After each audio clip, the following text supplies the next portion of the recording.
পর্ব 9 শুরুতেই দেখানো হয় ওই তিনজন স্টুডেন্টই কুননের সাথে থাকে। ওরা বলতে লাগলো তোমার সাথে দেখা হয়ে ভালো লাগলো, তুমি এই জায়গায় নতুন তাই না? তখন কুননও বলতে লাগলো আপনাদের সাথে দেখা হয়ে ভালো লাগলো। এরপরেও চুইলা সেন্টের কাছে গেল আর বলতে লাগলো আপনি হোলি কিংডমের সেন্টেস তাই না, আপনার সাথেও দেখা হয়ে ভালো লাগলো। কুনন ওইখানে দাঁড়ায় ওর সাথে ফ্লার্টিং করা শুরু করে দিছে, তবে ওর সাথে শুধু মজা করতেছিল কুনন। তখন সেন্ট বলতে লাগলো আমি কি তোমার ফিল্ডিং সেট করে দেবো? পাশে থেকে ওই দুজন স্টুডেন্ট বলতে লাগলো এই ছেলেটা আমার কাছে একটু আজীব মনে হয়। কুনন বলতে লাগলো আমি তো শুধু তোমার লাইট ম্যাজিক দেখতে চাইছি। তখন সেন্ট এক্সপ্লেন করতে লাগলো সত্যি বলতে লাইট ম্যাজিক অনেক কমপ্লিকেটেড হয় আর একটু কনফিউজিং হয়ে থাকে। তোমাদের আমার এক্সপ্লেনেশন দেখতে একটু আজীব লাগবো কারণ আমার ভিতরে বেশি ইমোশন নাই, কিন্তু আমার ভিতরে একটা ফল্ট আছে, আমার কাছে হিরো স্কার আছে। কুনন বলতে লাগলো কি এটা সত্যি হিরো স্কার? কুনন বলতে লাগলো ওয়াও তোমার কাছেও হিরো স্কার আছে, তুমি কি এটার সম্বন্ধে আমাকে আরো কিছু তথ্য দিতে পারো? আর তখনই একজন প্রফেসর আসে আর বলতে লাগলো তোমার ফ্লার্টিং ভবিষ্যতের জন্য বাঁচিয়ে রাখো।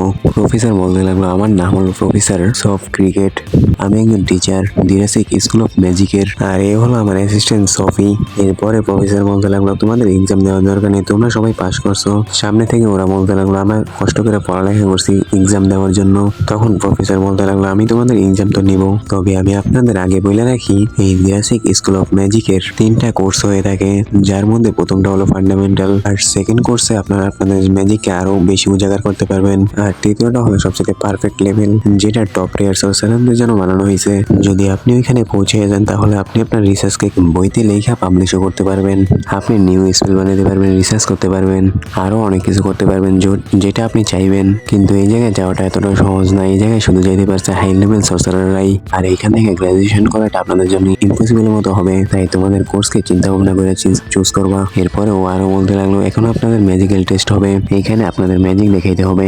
সবার প্রথমে একজন স্টুডেন্ট ম্যাজিক দেখানোর জন্য রেডি হয় আর ও কারো বলে, আর আমাদেরকে জানানো হয় যে ওর কাছে ফ্লেমের ম্যাজিক আছে। ওইখানে একটা সিমিক বের হয় যেটা গোল গোল ঘোরার পরে ভ্যানিশ হয়ে যায়। এরপরে প্রফেসর বলতে লাগলো এটা অনেক ভালো ছিল, আপনি আপনার ম্যাজিককে কন্ট্রোল করছেন, এটা অনেক ভালো কথা। এরপরের স্টুডেন্টের পাওয়ার ছিল উইন ম্যাজিক, আর ও উইন ম্যাজিক দেখায় আর ও এই টেস্টে পাস হয়ে যায়। এরপরে আসে সেন্ট, ও বলতে লাগে ওর কাছে লাইটের পাওয়ার আছে যেটা শুধুমাত্র হিলিং ম্যাজিক ইউজ করা হয় বেশিরভাগ। এরপরে ও লাইটের পাওয়ার দেখায় যেটা দেখার পরে কুনন বলতে লাগলো এটা তো সো ফাস্ট, আমি তো এটা ভালো করে দেখতেও পাইনি। এরপরে প্রফেসর বলতে লাগলো এখন তোমার পালা কুনন।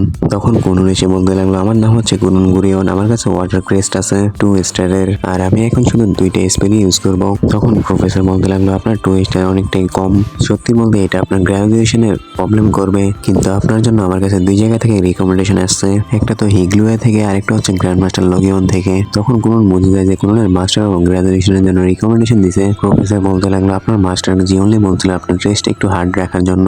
বাকি সবাই এই নাম শোনার পরে অবাক হয়ে যায়। তখন কুনন প্রফেসরকে জিজ্ঞেস করতে লাগলো আপনি কি ওনাকে জানেন? তখন প্রফেসর বলতে লাগলো উনি অনেক কাবিল সরসারার। তখন পাশে থেকে অ্যাসিস্ট্যান্ট বলতে লাগলো এই পাক্কা জিওনলির স্টুডেন্ট, একে সবচেয়ে কঠিন টেস্ট দাও, এরপরে যদি ও পাস না হয় তাহলে একে ঘরে পাঠিয়ে দাও। তখন কুনন বলতে লাগলো প্রফেসর সফি মাস্টারের সাথে কি আপনার কোনো সমস্যা আছে? তখন প্রফেসর বলতে লাগলো তুমি যেরকমটা ভাবতেছো এরকম কিছুই না। তখন ওই প্রফেসর বলতে লাগলো ঠিক আছে কুনন এবার তুমি রেডি হও, আর ও একটা উইন্ডশিল্ড বানিয়ে ফেলে আর বলতে লাগে তোমাকে ওয়াটার ম্যাজিক দিয়ে আমার উপর হামলা করতে হবে। তখন ওইখানে থাকা সকল স্টুডেন্ট অবাক হয়ে যায় কারণ উইন্ড দিয়ে একটা শিল্ড বানিয়ে রাখছিল প্রফেসর, আর বলতে লাগে আমার মনে হয় কুনন এই ব্যারিয়ারটা ভাঙতে পারবে না। তখন কুনন বলতে লাগলো শুধু এইটুকুই? তখন প্রফেসর বলতে লাগলো তোমাকে বাস এটা কমপ্লিট করতে হবে, এই জন্য রেডি হয়ে যাও কুনন। আর কুননও রেডি হয়ে যায় আর বলতে লাগে ওরি। এরপরে দেখানো অনেকগুলো পানির বল তৈরি হয়ে যায়, ওইখানে থাকা সবাইকে চারদিক থেকে ঘিরে ফেলে। এরপরে ও পানির কালার গুলো রেড করে দেয় যেগুলো একটা মিষ্টির মতো হয়ে যায়। তারপরে কুনন একটা চেয়ার বানিয়ে চেয়ারের উপরে বসে পড়ে আর বলতে লাগে প্রফেসর আপনি বলছিলেন যে কার ম্যাজিক আগে থামবে,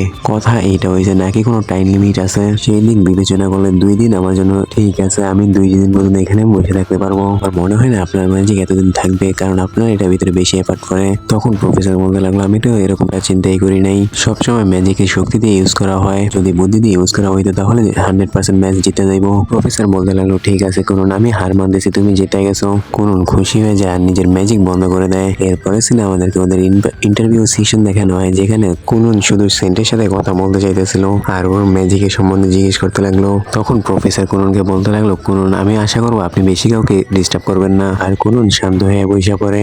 এরপরে দেখানো হয় সোফিয়া চলে আসে আর ও হ্যাংবিটকে নিয়ে চলে যায়। তখন কুনন বলতে লাগলো প্রফেসর আমার সময় কখন আসবে? তখন প্রফেসর বললো তুমি কথা না বলো বসে পড়ো। এরপরে দেখানো হয় সোফিয়া আবার চলে আসে আর রিয়া হুগো ওকে নিয়ে চলে যায়। এরপরে আমাদের দেখানো হয় সেন্ট লেন্সও চলে যায় আর কুনন আর প্রফেসর একা থাকে। আর তখন প্রফেসর বলতে লাগলো কুনন আমাদের যখন ফিজিক্যাল টেস্ট হইতেছিল তুমি আমার উইন ম্যাজিকে পুরো ওয়াটার ম্যাজিক দিয়ে ভরে দিয়েছিলা। তুমি কি ভাবছিলে তুমি এটার উপরে কন্ট্রোল পেয়ে যাবে? তখন কোনোর বলতে লাগলো আমি কখনো এরকমটা ভাবিনি, তবে ট্রাই করতে কি সমস্যা? ওয়াটার ম্যাজিকের ভিতরে অনেক পোটেনশিয়াল আছে, কিন্তু মানুষ এটা বোঝে না। যখন মানুষ এটার পোটেনশিয়াল সম্পর্কে জানিয়ে দেবে তখন অনেক ভালো হবে। কিন্তু আমি এটা পুরোপুরি বলতে পারবো না, কারণ এখন আমি আমার মাস্টারকে হারাইনি। আমি যখন মাস্টারকে হারাবো তারপরে আমি বলবো আর অনেক কিছু করবো, আর আমি শক্তিশালী হইতে চাই প্রফেসর। আর তখনই দেখা নয় সোফিয়া চলে আসে আর কুনুকে নিজের সামনে পেয়ে অবাক হয়ে যায়। তখন কুনুন বলতে লাগলো আমার সময় হয়ে গেছে, চলেন প্রফেসর। এরপরে প্রফেসর কুনুনকে খুশি হয়ে যাইতে দেখতেছিল। কুনুন একটা রুমের ভিতরে এন্ট্রি নেয়, যেটার ভিতরে অনেক বেশি আন্দার ছিল। কুনুন ওর ওয়াটার আইও বের করে, কিন্তু এটা দিয়ে অত বেশি সাহায্য হয় না। ও শুধু স্টারই দেখতে পাইতেছিল। আর তখনই একটা মানুষ এসে বলতে লাগলো তুমি হলে কুনুন গুরিয়ন। কুনুন অবাক হয়ে যায়। আর তারপরে আমাদেরকে দেখানো হয় 7জন অজানা মানুষ থাকে কুনুনের আশেপাশে, আর ওরা কুনুনের কাছে আইতেছিল। তখন কুনুন বলতে লাগলো আপনারা একজন মহিলা, তাই আমি চাইবো আপনারা আমার বেশি কাছে না আসেন, কারণ আমার একজন ফিয়ন্সে আছে। তখন ওই লেডি বলতে লাগলো আমি দেখছি তুমি সেন্ট্রির সাথে ফ্লার্ট করতেছিলে। তখন কুনুন বলতে লাগলো আপনি ভুল ভাবতেছেন, আমি তো শুধু ওনার ম্যাজিক জানতে চাইছিলাম। তখন ওই ওল্ড লেডি বলতে লাগলো আমি একজন বুড়ো মহিলা, তোমার চাইতে অনেক বেশি বুড়ো, এরপরেও কি তোমার মনে হয় তুমি আমাকে একজন লেডির মতো ট্রিট করবে? তখন কুনুন বলতে লাগলো এটা ম্যাটার করে না যে আপনি কত বেশি বয়স্ক, ম্যাটার এটা করে যে আপনি কিরকম নেচারের, আর এটাই আপনাকে গুরুত্বপূর্ণ বানায়। এরপরে ওই ওল্ড লেডি আরো জিজ্ঞেস করতে লাগলো তুমি কি আজকে নতুন কিছু শিখছো? তখন কুনুন বলতে লাগলো হ্যাঁ আমি আজকে অনেক কিছু শিখছি, যেটা আমি বাসায় যেয়ে অ্যাপ্লাই করবো। তখন ওই ওল্ড লেডি বলতে লাগলো তুমি অনেক এনার্জেটিক, চলো তোমার এখন ইন্টারভিউ শেষ হলো, তোমাকে অ্যাডভান্স ক্লাসে পাঠানো হলো। আর এই কথা শোনার পরে কুনুন অনেক খুশি হয়ে গেল।